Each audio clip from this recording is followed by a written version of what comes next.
السلام علیکم ورحمۃ اللہ وبرکاتہ۔ بسم اللہ الرحمن الرحیم والصلاة والسلام علی سید الانبیاء والمرسلین وعلی آلہ واصحابہ واہل بیتہ اجمعین، اما بعد۔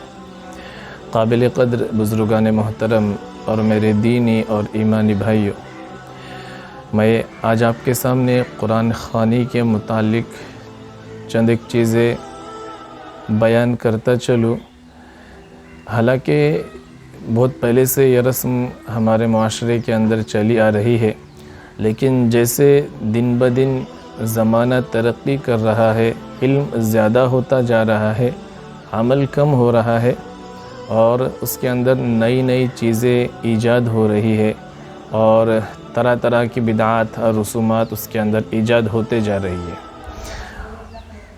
اللہ کے نبی صلی اللہ علیہ وسلم جب بھی ممبر رسول پر چڑھتے تو یہ خطبہ ارشاد فرماتے: فَإِنَّ خَيْرَ الْحَدِيثِ كِتَابُ اللَّهِ وَخَيْرُ الْهَدْيِ هَدْيُ مُحَمَّدٍ عَلَيْهِ الصَّلَاةُ وَالسَّلَامُ وَشَرُّ الْأُمُورِ مُحْدَثَاتُهَا وَكُلُّ مُحْدَثَةٍ بِدْعَةٍ وَكُلُّ بِدْعَةٍ ضَلَالَةٍ وَكُلُّ ضَلَالَةٍ فِي النَّارِ۔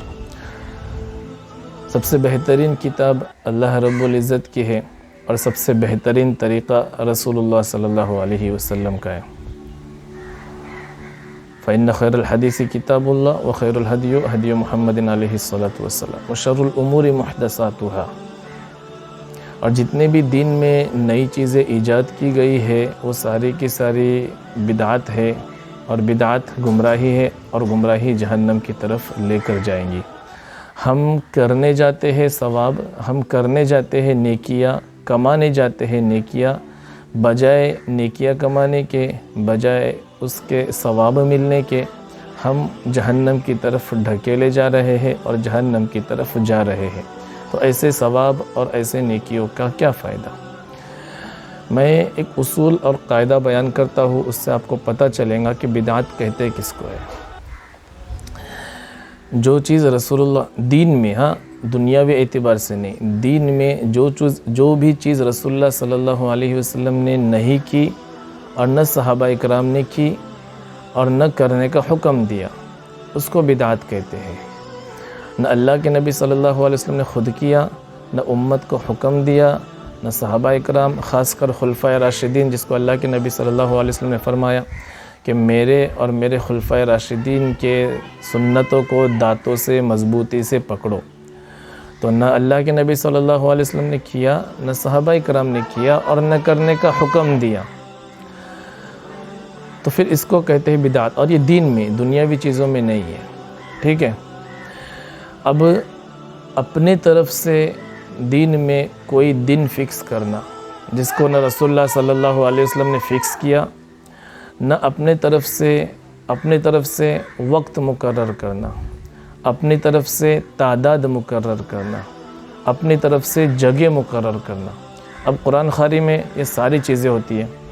اپنی طرف سے دن مقرر ہوتا ہے، جیسے ہی انتقال ہو جاتا ہے آدمی تو فوراً دوسرے دن قرآن خوانی رکھی جاتی ہے، پھر اس کے بعد تیسرے دن رکھی جاتی ہے، پھر اس کے بعد 5 جمعرات کو قرآن خوانی رکھی جاتی ہے، پھر وقت بھی مقرر ہوتا ہے، اکثر عصر کے بعد کا وقت مقرر ہوتا ہے۔ پہلے سے چلتے آ رہا ہے، اب تو تھوڑا سا عشاء بعد بھی ہوتا ہے، کبھی عصر بعد بھی ہوتا ہے، لیکن پہلے زمانے میں سے عصر کے بعد سے ہی چلتا آ رہا ہے۔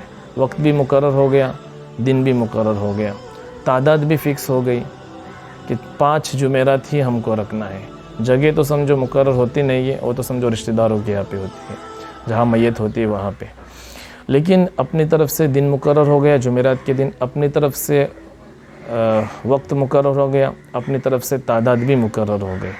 اب اس کے اندر اور ایک چیز نئی ایڈ ہو گئی کہ سورہ یاسین کو اتنی مرتبہ پڑھنا ہے۔ اب تو کوئی قرآن کو اتنا انٹرسٹنگ سے پڑھتا بھی نہیں ہے، سورہ یاسین اتنے مرتبہ پڑھ لو، بات ختم۔ اب اور اس کے اندر ایک چیز ایڈ ہو گئی ہے۔ کیا ایڈ ہو گئی؟ اللہ معاف کرے، چلو میں بھی بہت جگہ پہ قرآن خوانی کے لیے گیا ہوں بمجبوری، کیونکہ امامت کے لیے تھا اور میں نے بہت سارے شرطیں رکھا تھا، تو گاؤں والوں نے، محلے والوں نے یہ شرط منظور نہیں کی، کہا کہ آپ کم سے کم آخری وقت میں آ کے دعا تو کم سے کم کرتے چلے جائیں۔ تو چلو بمجبوری، بالکل نہیں بولنے سے اچھا تو یہی ہے کہ چلو اپنے کو کچھ نہ کچھ دین پھیلانے کا موقع ملتا ہے، تو میں وہاں جا کر اپنا جو روز کا پڑھنے کا معمول کا جو قرآن ہوتا ہے وہی پڑھتا تھا. لیکن اب پہلے لوگ قرآن خوانی جب ہوتی تھی تو بہت سارے محلے کے لوگ آ کر ایک جگہ اکٹھا ہوتے تھے اور قرآن پڑھتے تھے. اب وہ بھی نہیں ہے. اب کیا ہے، سب اکٹھا تو ہوتے ہیں، صرف 4 یا 5 لوگ اندر بیٹھتے ہیں اور قرآن پڑھتے ہیں، اور باقی باہر سب انجوائے کرتے ہیں، ہنسی مذاق کرتے ہیں. اللہ معاف کرے، یہ قرآن کی بے ادبی نہیں تو پھر اور کیا ہے؟ آپ خود بتاؤ کہ قرآن خوانی کے نام سے دعوت دی جا رہی ہے، قرآن خوانی کے نام سے لوگ جمع ہو رہے ہیں، اور اندر 4 یا 5 آدمی قرآن پڑھ رہے، باقی سب باہر انجوائے کر رہے. تو یہ قرآن خوانی کے نام پر جو جمع ہو گئے اور باہر جو انجوائے کر رہی ہے، قرآن کی بے حرمتی اور بے ادبی نہیں تو پھر اور کیا ہے؟ آپ خود اس کو تصور کرو، آپ خود اس کو امیجن کرو، اور پھر خود سوچو کہ یہ کیا بے حرمتی ہے، اور اللہ کیا اس سے خوش ہے یا ناراض ہے. اب اس کے اندر اور ایک چیز کیا ہے، جس کے گھر میں خود قرآن خوانی رکھی گئی ہے، جس کے رشتہ دار انتقال ہوئے ہیں، جس کے ابا انتقال، جس کے دادا یا جس کی دادی جو بھی انتقال ہو گئے ہیں، تو ان کے رشتہ دار قرآن پڑھنے کے بجائے وہ گھر کے افراد، حالانکہ وہ قرآن پڑھے لکھے ہوئے قرآن پڑھ سکتے ہیں، اس کے بعد بھی وہ خود قرآن نہیں پڑھتے.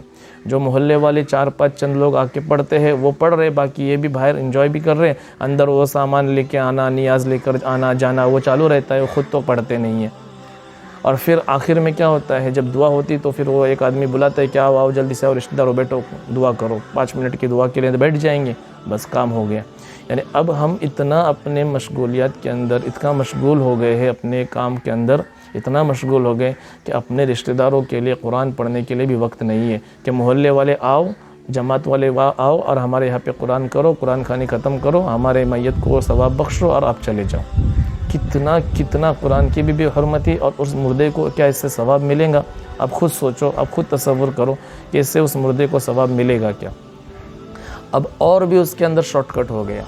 اب کیا ہو گیا کہ گھر والے امام صاحب کو یا مؤذن کو کہتے ہیں کہ آپ قرآن پڑھو، ہم اس کو اتنا ہدیہ، جو بھی آپ کا ہدیہ ہوں گے ہم دیں گے، آپ قرآن پڑھو اور پھر اس کا ہدیہ ہم آپ کو دے دیں گے. یعنی اب ہم اپنے میت کے لیے، اپنے رشتہ داروں کے لیے اتنا بھی وقت نہیں نکال سکتے کہ ہم خود قرآن پڑھیں. ارے کم سے کم قرآن نہیں تو کم سے کم یاسین پڑھ کے تو اللہ سے اس کے لیے بخشش کی دعا مانگے. تو بغیر ہم خود بجائے قرآن پڑھنے کے، رشتہ دار پڑھنے کے، ہم امام صاحب کو یا مؤذن کو کہتے ہیں کہ آپ پڑھو. چلو اگر ہم کو پڑھنے نہیں آتا، پورے رشتہ دار میں ان کے جو پورے گھر والوں میں سے کسی کو بھی قرآن پڑھنے آتا نہیں، اور ہماری خواہش ہے کہ ہمارے رشتہ دار کو بھی ایک قرآن کوئی پڑھ کر بخش دے، تو اگر آتا ہی نہیں ہے تو الگ چیز ہے. لیکن آ رہا ہے اور ہم کو وقت نہیں ہے موبائل لینے کے لیے، فضول کاموں میں اور سوشل میڈیا پر وقت ہے، لیکن قرآن پڑھنے کے لیے وقت نہیں ہے، تو تھوڑا سا ہدیہ دے کر امام صاحب کو اور مؤذن کو بولیں گے کہ چلو آپ ہی قرآن پڑھ دو اور بات ختم کر دو. کتنی قرآن کی بھی بے حرمتی، اور اس مردے کو بھی کیا اس کا ثواب ملے گا. اچھا، جب ہم چھوٹے چھوٹے تھے نا تو مکتب کے اندر، تو مکتب کے بچوں کو قرآن خوانی کے لیے بلاتے تھے، آج بھی کرتے ہیں بچے. تو ہم بازو والے دیکھتے تھے کہ بازو کے بچے کا 2-3 صفحے ہو گئی اور ہمارے ابھی تک 1 ہو گئی ہے، تو ہم فوراً اس کے ساتھ 2 صفحے اور چینج کرتے تھے، بدل دیتے، پلٹ دیتے تھے. تو ایسے قرآن پڑھنے کا کیا ثواب ملے گا مردے کو؟ بتاؤ مجھے، کیا ثواب ملے گا؟ اس لیے میت کی جو جنازے کی نماز ہے وہ اللہ رب العزت نے رشتہ داروں کو پڑھانے کے لیے کہا ہے. کیوں؟ کیونکہ رشتہ دار جتنا تڑپ سے اس کے لیے، میت کے لیے دعا کریں گا اور نماز پڑھے گا، اتنا کوئی اور نہیں پڑھ سکتا. اس لیے رشتہ داروں کو اللہ رب العزت نے کہا ہے کہ آپ میت کی نماز جنازے کی جو ہے وہ آپ پڑھاؤ، رشتہ دار پڑھاؤ. لیکن آج کل اللہ معاف کرے رشتہ دار کو خود وقت نہیں ہے، تو وہ کیا نماز جنازہ تو دور کی بات ہے، تو قرآن نہیں پڑھا سکتا. تو ان سب چیزوں سے ہم کو بچنا چاہیے. سب سے اچھا طریقہ ہے، امام شافعی رحمۃ اللہ علیہ اور بہت سارے علماء اکرام نے لکھا ہے کہ بے شک ہم جو قرآن پڑھتے ہیں اس کا ثواب میت کو پہنچا سکتے ہیں، کوئی بھی نیک عمل. احادیث کے اندر آتا ہے جب دنیا سے ہم چلے جاتے ہیں تو 3 چیزیں باقی رہتی ہیں. نمبر 1، اس نے جو صدقہ و خیرات کیا ہے لوگوں کے واسطے، مطلب کہ کوئی کنواں کھودا ہے اس نے اور اس کنویں سے لوگ پانی حاصل کر رہے ہیں، تو جب تک وہ کنواں رہے گا تب تک اس کا ثواب اس کو ملتا رہے گا. یا کوئی درخت لگایا ہے، اس سے پھل لوگ لے رہے ہیں یا اس کے چھاؤں میں بیٹھے ہوئے، کوئی ایسا کار خیر کا کام کیا ہے، مسجد میں پنکھا دیا، لائٹ دیا، کوئی ایسی چیز دیا جس سے لوگ فائدہ اٹھا رہے، اس کا ثواب اس کو پہنچتا رہے گا. نمبر 2، نیک اولاد اس نے جو پیچھے چھوڑا ہے وہ اس کے لیے دعائیں کرتی ہے، اور اس دعا کا ثواب بھی اس کو ملتا ہے، اور اس کی دعاؤں کی وجہ سے اس کا عذاب قبر بولو یا اس کے درجات بلند ہوتے ہیں، عذاب قبر سے اس کی حفاظت ہوتی ہے۔ اور نمبر 3، اس نے جو علم سیکھا تھا وہ لوگوں کو سکھایا اخلاص کے ساتھ، یہ نہیں کہ ریا کے لیے، دکھلاوے کے لیے، تو وہ علم جہاں تک دوسروں تک پھیلتے جائیں گا، لوگ اس پر عمل کرتے جائیں گے، اس کا ثواب اس کو ملتے جائیں گا۔ ایک ہوتا ہے ثواب اور ایک ہوتا ہے ایصال ثواب۔ ثواب مطلب یہ ہے کہ نیکی خود کرنا، اور ثواب خود کو ثواب اس کا لینا، اور ایک ہوتا ہے ایصال ثواب، یعنی نیکی کرنا اور دوسروں کو ثواب پہنچانا۔ تو ہم جس طرح میت کے لیے کرتے ہیں تو آج بھی ہم کر سکتے ہیں۔ ہم مرد حضرات ہے وہ اپنے دادا دادی یا ابا امی یا جو بھی ہے ان کے قبر کے اوپر جا کر یاسین پڑھے یا پھر سورہ ملک پڑھے، یا جو بھی ہم قرآن کریم سے پڑھ سکتے ہیں وہ پڑھے، کیونکہ جہاں پہ قرآن پڑھا جاتا ہے وہاں اللہ رب العزت کی رحمت نازل ہوتی ہے۔ اور ظاہر سی بات ہے جہاں ہم پڑھتے ہیں، ہم اگر ہمارے عزیز و اقارب یا رشتہ دار کے قبر کے پاس کھڑے ہو کر قرآن پڑھیں گے تو اللہ کی رحمت اتریں گی، اور جہاں ہم کھڑے ہیں اسی کے نیچے قبر بھی رہے گی تو قبر پر بھی رحمت اتریں گی۔ ایک تو یہ ہے طریقہ۔ نمبر 2 طریقہ یہ ہے کہ ہم گھر میں بھی قرآن پڑھیں، کوئی دن فکس نہیں ہے، کوئی وقت مقرر نہیں، کچھ بھی نہیں، جب چاہے جتنا چاہے اور جہاں چاہے پڑھے، اور اللہ رب العزت سے دعا کرے کہ اللہ میں نے یہ ایک رکوع پڑھا ہو یا ایک رکوع پڑھی ہو یا پھر ایک پارہ پڑھا ہو یا جو سورہ یاسین پڑھا ہو یا پڑھی ہو، اللہ اس کا ثواب میرے ابا ہے یا میرے امی ہے یا جو بھی جو انتقال ہو گئے، اللہ اس کو ان کا ثواب عطا فرما۔